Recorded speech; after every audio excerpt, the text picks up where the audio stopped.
आज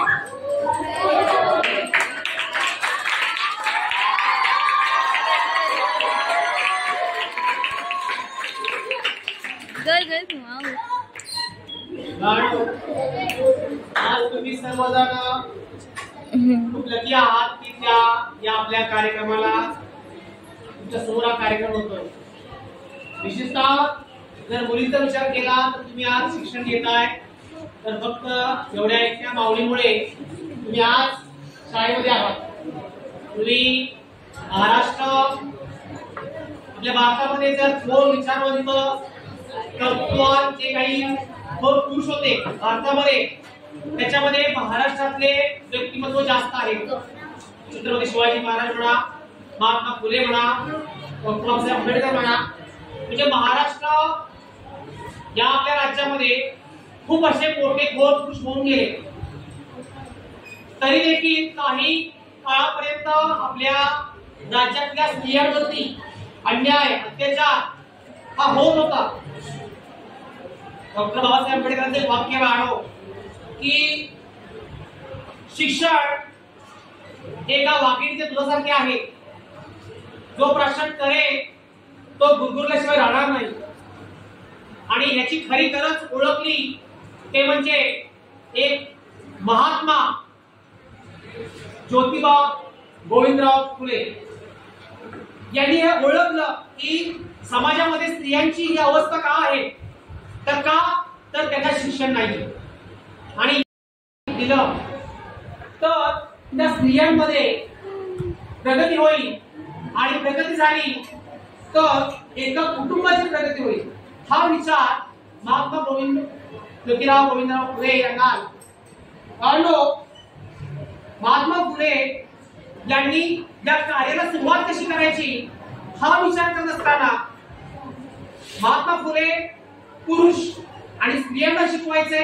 त्या काळामध्ये स्त्रियांना शिकवणं हे पाप समजलं जायचं आणि हे पाप करायचं हा विचार समाजात असताना आपण स्त्रियांना शिकवायचं, पण कोणत्या मार्गाने शिकवायचं त्यासाठी सुरुवात आपल्या घरापासून करायची। त्यामुळे त्यांनी सर्वप्रथम आपल्या पत्नीला म्हणजे सावित्रीबाई फुले यांना शिकवलं।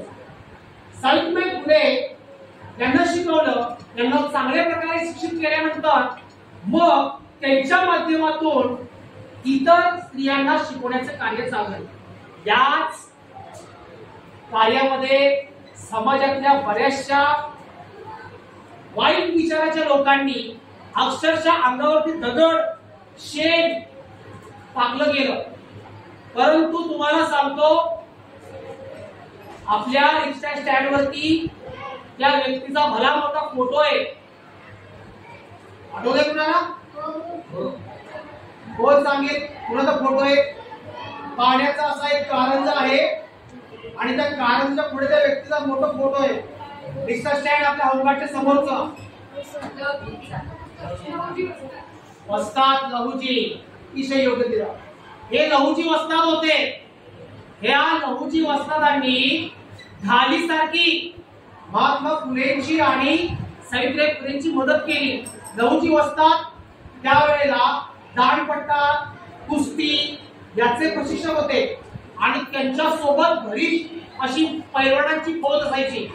समाजातले ह्या जे चुकीचा विचार करणारी लोक होती या लोकांना सरळ करण्याचं काम हे लहूजी वस्तादांनी केलं होतं। खूप मोठं व्यक्तिमत्व महात्मा फुलेंना सगळ्यात मोठं मदत करण्याचं काम या लहूजी वस्तादांनी केलं होतं। लहूजी साळवे त्यांचं नाव आहे, लक्षात घ्या। तर हे महात्मा फुले 1831 साली सातारा जिल्ह्यातील नायगाव या ठिकाणी सावित्रीबाईंचा जन्म झाला। वयाच्या 9व्या वर्षी विवाह झाला, म्हणजे 1840 साली विवाह झाला। सत्यशोधक समाजामध्ये जे ज्योतिबा फुले यांनी जी संस्था काढली त्यामध्ये स्त्री प्रमुख म्हणून त्यांनी कार्य केलं होतं। तुम्हाला सांगतो सावित्रीबाई फुले यांचं खूप मोठं योगदान आहे।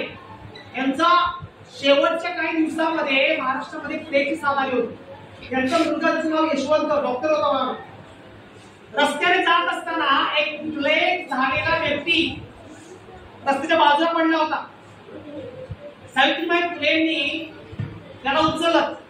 प्लेगच्या व्यक्तीच्या संसर्गामध्ये जो येतो त्यावेळेला त्यालाही प्लेग होतो आणि त्या काळामध्ये प्लेग वरती औषध नव्हतं. सावित्रीबाई फुलेंना हे सगळं माहीत असताना सुद्धा सावित्रीबाई फुलेंनी त्यांना घेतलं, त्यांना उपचार करायला दवाखान्यात भरती केलं, परंतु त्याच ह्याच्यामध्ये त्यांना प्लेगची लागण झाली आणि मग सावित्रीबाई फुलेंचा त्यामध्ये दुर्दैवी निधन झालं. या तुम्हाला सांगतो मुलींनो, स्पेशल तुम्हाला सांगतो, तुमच्यामध्ये जर सगळ्यात देव जर खरं मानायचं असेल तुमच्यासाठी म्हणजे सर्वांसाठी विद्येची खरी देवता कोण असेल तर माझ्या येथे महात्मा ज्योतिबा फुले आणि सावित्रीबाई फुले. जोरदार टाळ्या वाजवा यासाठी.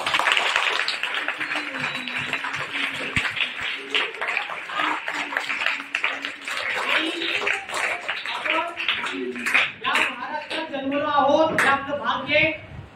आपण या लोकांचा विचार नेहमी अभ्यासला पाहिजे आणि इतर राज्यातल्या लोकांना सुद्धा या लोकांचं महत्व सांगितलं पाहिजे. या लोकांच्या विचारसरणीवरती आपण थोडं जरी चाललो तरी आपलं जीवन सार्थकी झालं असं मी समजतो आणि माझा लांबलेला शब्द थांबवतो. धन्यवाद. जय हिंद, जय महाराष्ट्र.